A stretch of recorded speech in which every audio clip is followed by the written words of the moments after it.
You want a great slab of smoky beef but don't want to get up at 1 a.m. to put in the brisket?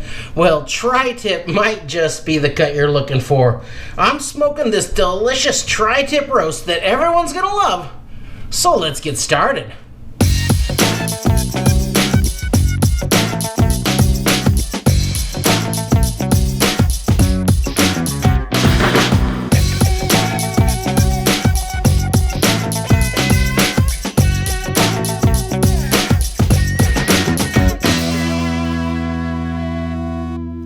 Alright, so the first thing I'm going to do is to trim this fat cap a little. You can see it's pretty thick here, and a lot of these have a big knob of fat down on the tail end, and you're going to want to trim that down too. A lot of people completely eliminate the fat cap, but I'm not going to do that. I'm going to focus on the edges where it's the thickest, and then just trim it down a little bit and leave a nice fat cap on there still, because I like the taste of that. So, nice sharp knife. And I'll start on that really thick edge there and just start carving that down. Again, not all the way to the flesh. I'm going to leave somewhere between 1/8 of an inch and 1/4 inch of fat all over the surface of this tri-tip, because that stuff is going to taste great. Well, I'll just keep working it down, and then I'll work it all across the surface of this to leave that nice trimmed up fat cap.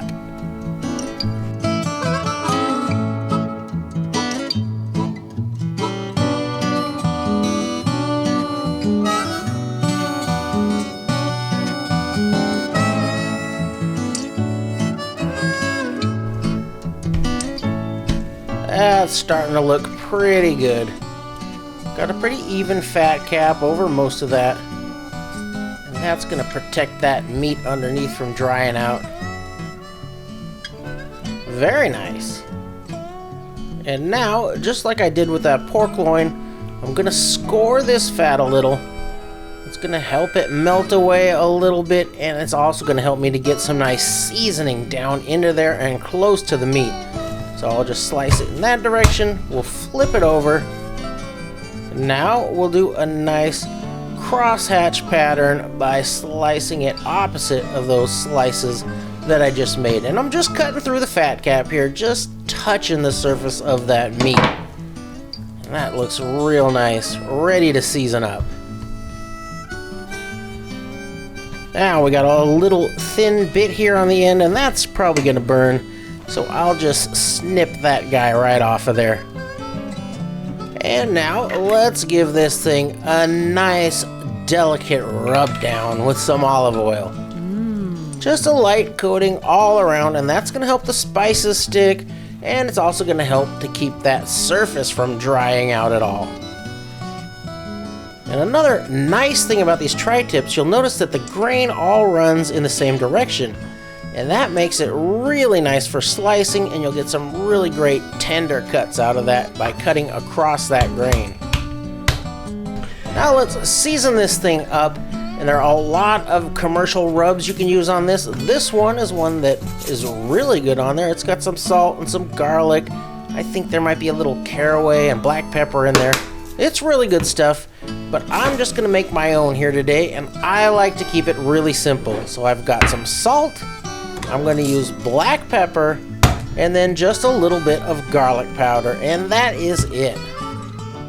So we'll give this a nice generous sprinkling with the salt. It's a nice thick piece of meat again. You don't have to be too shy with this stuff. You just want to get it all around, and of course, don't forget those ends. Now come in, do the same with the black pepper. I like a nice coarse grind on there.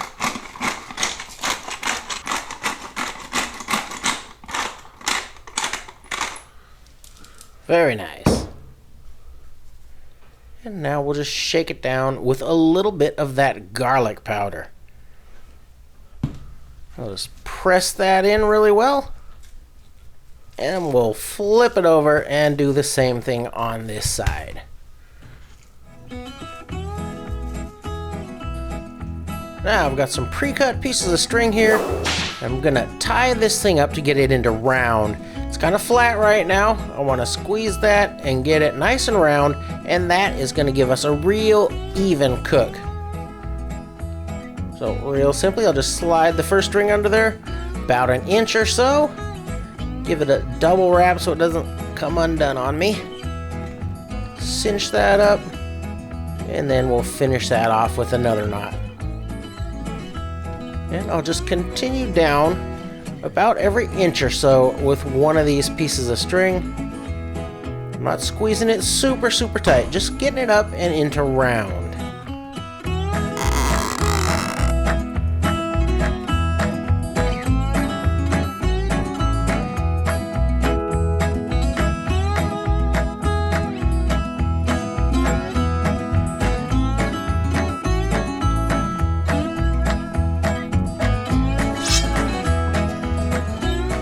Now we're looking pretty good, but this tail end is much smaller than this fat end over here, so it's gonna cook way faster. So to kind of help that, I'm gonna tuck it under and tie a piece of string around that tail just to kind of make it more even all the way down.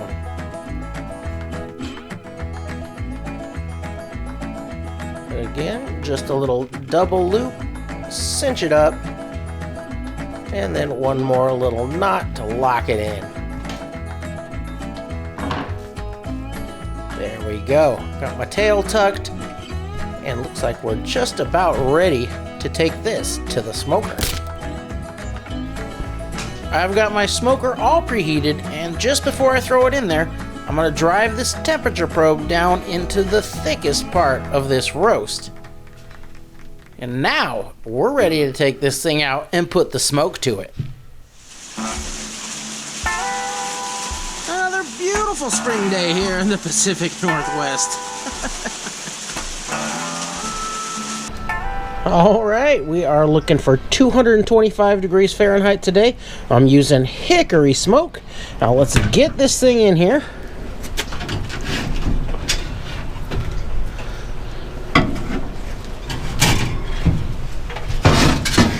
Drip tray.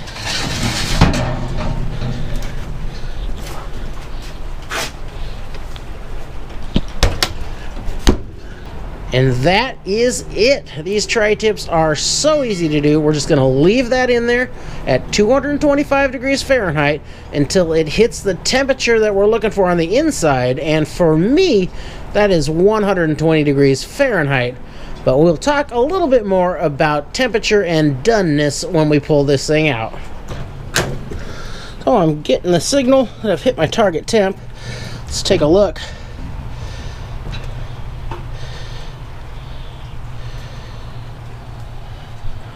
Oh yeah, that looks just about right. So I'm going to pull this out here and give it a good long rest. There we go. That was really quick. Just over an hour and a half to get the temperature I was going for. And I pulled this one at 122 rather than 120 because it's a smaller roast and it's not going to have a whole bunch of carryover cooking. I want this to peak out at around 125 for the doneness that I'm looking for. If this was a real big roast, there'd be a lot more carryover cook time and I'd pull it at a lower temp, maybe even as low as 118 to get to the kind of rare that I'm looking for. Now, if you want this to be more medium rare, let that come up to around 125 before you pull it. If you're looking for medium, take it to 130. But if you're going to take this thing to 140 and beyond, well, then we're probably fighting. Now, I can let this rest until the temperature flatlines and then slice it up and serve it, but I think I want to get a nice crust on this one. So I'm going to let it rest a little longer until that temperature actually starts to drop off, and then I'll pop this into a 500 degree oven for just about 10 minutes or until it gets a nice crust going on it.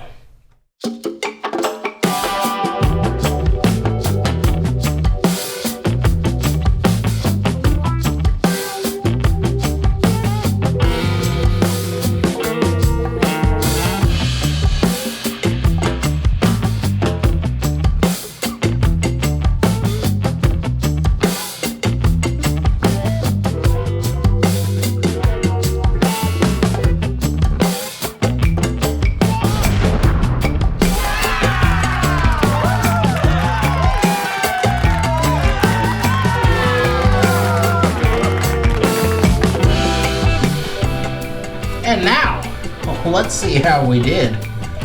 Oh yeah, looks really good.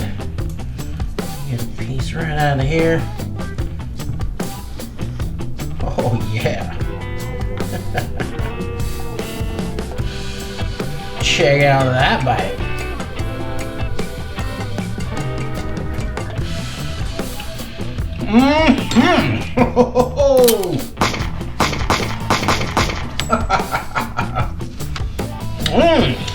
That is so good. It's juicy and tender, just how you like it. And it's nice and smoky, but most importantly, this is beefy. I love this roast, and it's so much quicker and easier than a brisket. You can have it any night of the week.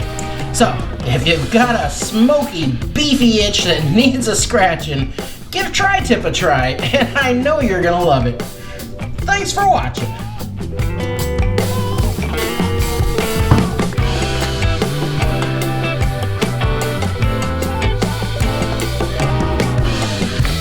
Oh, yeah.